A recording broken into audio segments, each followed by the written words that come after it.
Again, got another question here. Directions say solve by factoring as a sample question. You got to make sure that you understand how to do these. It's basically factor completely and then taking each of those GCFs and each of those parentheses, set it equal to 0 to solve for the variable.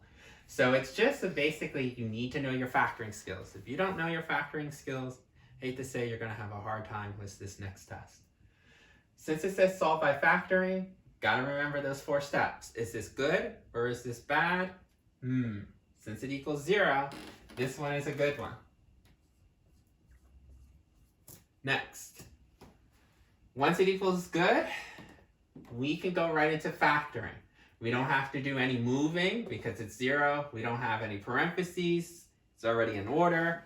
So let's go into factoring. So just focus on the term side, the stuff that has stuff. Ignore the equals and the 0 for right now. When you factor this out, you're going to have to say, before you do 2 terms, say to yourself, oh yeah, there's a GCF. See how they both have the letter C? So you need to take that out. Once you take out the GCF, divide by C to get your leftovers. And our leftovers are C squared minus 36.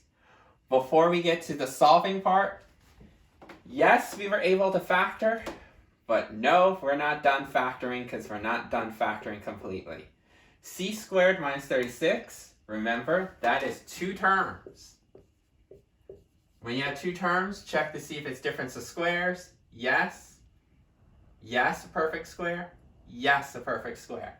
So perfect square, and a minus sign, that means you can factor this out again as difference of squares.